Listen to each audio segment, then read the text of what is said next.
Hello दोस्तों, नमस्कार। कैसे हो आप सब। आज हम इस वीडियो के माध्यम से परवल की खेती से जुड़ी पूरी जानकारी देंगे, जिसमें लागत कितना है, मुनाफा कितना है और ये इसके समय पे इसको किया जा सकता है। तो दोस्तों चलिए वीडियो को शुरू करते हैं। अगर आपने हमारे यूट्यूब चैनल को सब्सक्राइब नहीं किया तो सब्सक्राइब कर लें, ताकि ऐसी ही वीडियो हम आप तक पहुंचाते रहें। दोस्तों आज हम बात करेंगे देसी परवल की खेती, जो कि आप देखेंगे तो पूरा राउंड रहता है। एक मार्केट में आती है, वो हाइब्रिड रहती है, जो कि तैयार किया जाता है।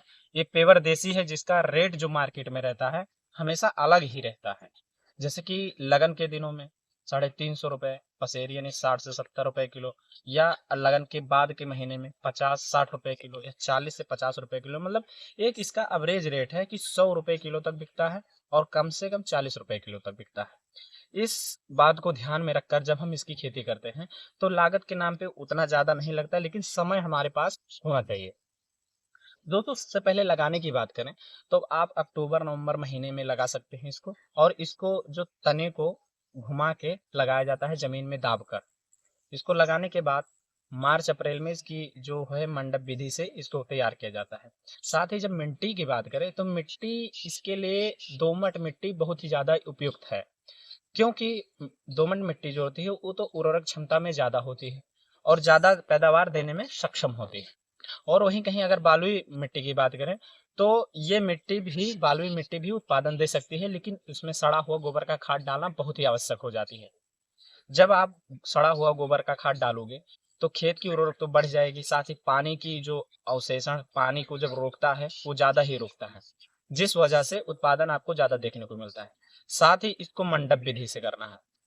दोस्तों आप इसको देखने को पाएंगे कि गर्मियों के मौसम में इसका उत्पादन कम हो जाता है, क्योंकि इसको ज्यादा गर्मी सहन करने की क्षमता नहीं होती है।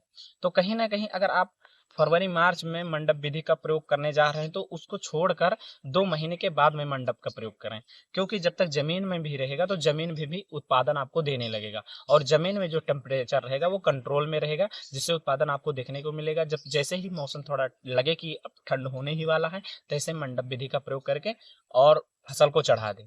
साथ ही जब हम बात करेंगे इसकी हार्वेस्टिंग की, तो जैसे कि अब हमने सुबह सुबह हार्वेस्टिंग इसका किया है। आप इसको देखेंगे, इसको इसका नाड़ लगा हुआ है, ये पूरी तरह से व्यवस्थित रुका हुआ है। आप देखेंगे इस परवल के साइज, इस परवल के साइज और इस परवल के साइज इसमें डिफरेंट है। इसमें कुछ ऐसे कारण हो सकते हैं जो शायद ज्यादातर किसानों को नहीं मालूम होगा। दोस्तों ये जैसे कि हर फसल में हो सकता है, लौकी में हो सकता है, कद्दू में हो सकता है, या सुतपुतिया, नेनुआ, ऐसे देखोगे कि कई ऐसे फल हैं जो छोटे ही रह जाते हैं, उसका बाढ़ विकास नहीं हो पाता है। उसमें एक निश्चित समस्या हो सकती है, जैसे कि गर्मियों के मौसम में ज्यादा गर्मी पड़ने की वजह से, टेम्परेचर ज्यादा होने की वजह से जो इसके नाड़ होते हैं वो सिकुड़ जाते हैं, तो उसका जो बाढ़ विकास होता है वो रुक जाता है। और दूसरी प्रॉब्लम हो सकती है कि जो गदहला होते हैं, जो कि आप अपने स्क्रीन पे देख सकते हैं, ये कीड़े इसके फूल के अंदर देखेंगे, आप इस फूल के अंदर घुस के इस नाड़ को मतलब ग्रसित करने का काम करते हैं, जिससे इसकी बाढ़ और विकास रुक जाती है, जिस वजह से इसको नुकसान देखने को पड़ता है। जैसे कि आप देखेंगे, जब एक परवल और दो, तीन, चार, आप एक परवल ये लोगे और 4 परवल ये लोगे, तब जाके इसके वजन के बराबर होगा।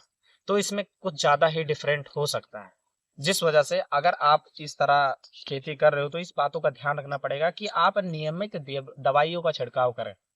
दवाइयों का छिड़काव में ज्यादा कुछ खास नहीं है। आपको कोई भी फंगीसाइड लेना है।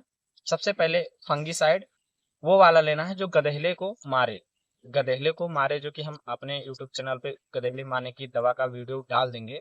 और भुनगा, जो कि भुनगा बोलते हैं, भुनगे जो होते हैं वो कल्ले में घुसेते हैं, जैसे कि हम आपको अब दिखाने का प्रयास करेंगे। दोस्तों आप इस कल्ले को देखेंगे तो इसमें एक खास बात होती है, जैसे कि जैसे ये मान लो एक पत्ती है, तो इसमें जैसे एक बतिये लगे हुए हैं, 2 लगे हुए हैं, इसके बाद तीसरे पे 3 लगे हुए हैं, नष्ट हो गया है। ये 4 लगे हुए हैं, ये 5 लगे हुए हैं, ये 6 लगे हुए हैं, ये 7 लगे हुए हैं, आगे का कल्ला विकसित होना चालू हो चुका है। तो इस स्थिति को देखकर अगर आप जैसे कि पैदावार को कम करने में सबसे ज्यादा सक्षम भुनगा होते हैं, जो कि इस कल्ले में घुस के कल्ले को नष्ट कर देते हैं। जब कल्ले को नष्ट कर देते हैं, जो बतिये होते हैं वो रुकना और बतिये नए बड़ी बतिये उत्पन्न होना बिल्कुल बंद हो जाते हैं। तो कहीं नहीं कहीं उत्पादन में बहुत ही ज़्यादा कमी देखने को मिलती है। तो इस बात को आपको ध्यान में रखकर नियमित रूप से दवाइयों का छिड़काव करना है और साथ ही इस बात का ध्यान रखना है कि आप खेत में देखेंगे पूरी तरह से जो घास है उसको निकाल के रखें। जितने भी घास हैं खेत के वो पूरी तरह से नष्ट करके रखें, जिससे जो जड़ें रहेंगी वो विकास करेंगी और जड़ें जब विकास करेंगे तो पूरी तरह से पौधे भी विकास करेंगे, जिस वजह से अच्छा उत्पादन देखने को मिलेगा। तो दोस्तों, ये परवल आपके बाजार रेट में कितने रुपए किलो बिक रहे हैं, जो कि देसी परवल है? और कमेंट करके जरूर बताइएगा। कोई भी समस्या अगर आपके परवल की खेती में आने आ रही है या जानना चाहते हो तो कमेंट सेक्शन के जरिए पूछ सकते हो। तो दोस्तों, ये वीडियो आपको अच्छी लगी होगी और ऐसे ही वीडियो पाने के लिए चैनल को सब्सक्राइब करें। मिलते हैं अगली वीडियो में। जय श्री राम।